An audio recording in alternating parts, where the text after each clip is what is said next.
Mince, j'ai oublié la belle-mère sur le parking du supermarché. Regarde bien la vidéo jusqu'à la fin car j'ai un petit bonus qui pourrait t'aider à optimiser ton temps et ton sommeil. Salut, j'espère que tu vas bien, c'est Jay.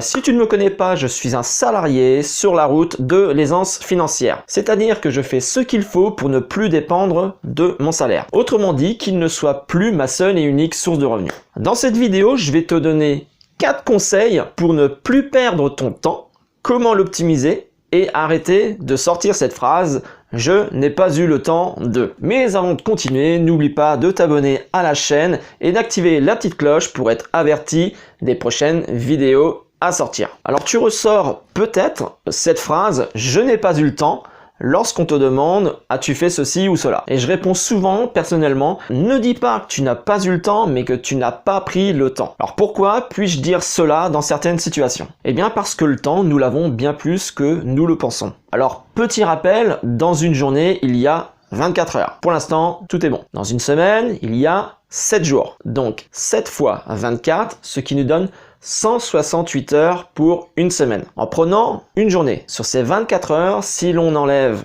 8 heures de sommeil, ce qui est déjà pas mal, 8 heures pour le travail, 1 heure de trajet, 2 heures pour manger et la préparation des repas, il te reste donc 5 heures par jour. 5 heures de disponible dans ta journée. On ne va pas compter le week-end où tu vas avoir plus de temps libre. Donc sur ces 5 jours, tu disposes de 25 heures que tu vas pouvoir utiliser pour loisirs, sport, jeux, etc. T'occuper de ta maison, bien évidemment, donc faire le ménage, t'occuper du linge, toutes ces tâches ménagères, prendre du temps avec ton ou ta partenaire, avec tes enfants, éventuellement lancer ton business si tu es comme moi, que tu cherches à atteindre l'indépendance financière, et éventuellement, pourquoi pas regarder 1 ou 2 bons films dans la semaine, ça fait pas de mal. Alors d'après toi, qu'est-ce qui pourrait être chronophage et manger tout ton temps? Alors en 1, je dirais les réseaux sociaux. Alors si tu es du style à peine réveillé à prendre ton téléphone, commencer à scroller sur les réseaux avant même d'avoir posé un pied par terre,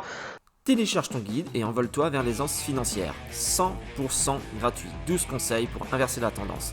Le lien est dans la description de cette vidéo. C'est que je mets mon téléphone à recharger assez loin de moi lorsque je dors.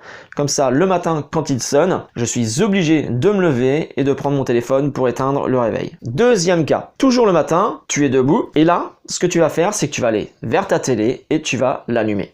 Et là, je dis, grosse erreur. Tu vas prendre ta télécommande et tu vas commencer à zapper, à chercher un programme peut-être sans intérêt qui va juste te distraire.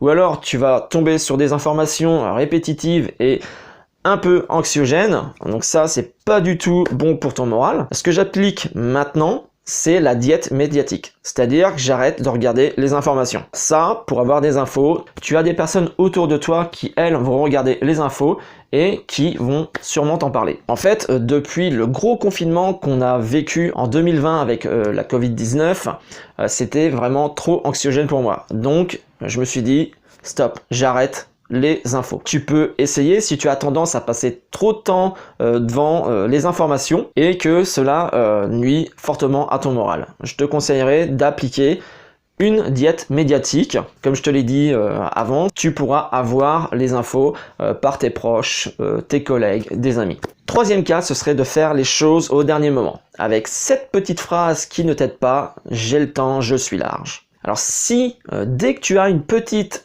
action à faire et que tu as tendance à la remettre à plus tard, elle finira en fait par devenir urgente ou alors tu vas finir par la zapper. Tout ça parce que tu auras une autre tâche peut-être plus importante à faire. Je te donne un exemple. Imagine tu as une machine de linge à lancer. Et là, une fois de plus, tu préfères passer ton temps devant ton téléphone à scroller les petites vidéos rigolotes ou alors regarder une série à la télé et tu veux absolument savoir qui est le suspect numéro 1 de l'enquête. Et là, du coup, tu as zappé ce que tu avais à faire et là, tu ne pourras pas dire « je n'ai pas eu le temps ».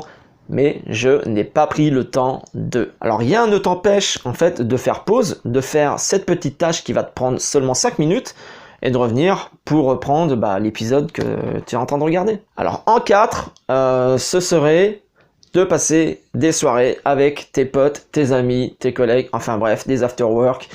Donc en fin de journée, tu préfères sortir. Du coup, tout ce que tu as à faire chez toi, eh bien, soit tu vas le remettre au lendemain, ou alors tu te dis, oh bah c'est bon, j'ai quelqu'un chez moi qui va faire tout ça.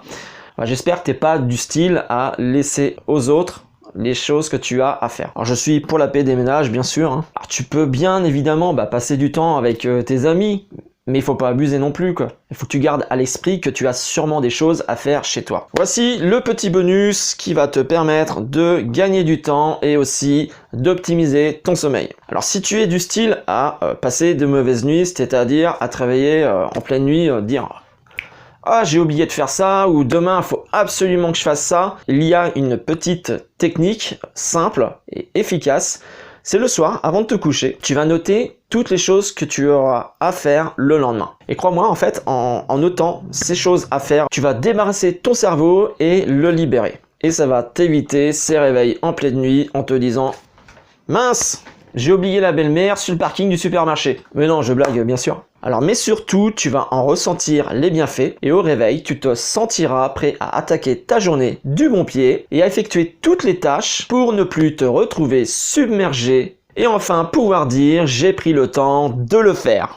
Merci d'avoir regardé cette vidéo jusqu'à la fin, j'espère que ça t'a plu. J'espère aussi te voir parmi les abonnés de la chaîne, ça me ferait vraiment plaisir. Et n'hésite surtout pas à dire ce que tu en penses et toi aussi donner tes petits conseils pour optimiser ton temps. Alors je te dis à très bientôt pour la suite, bye!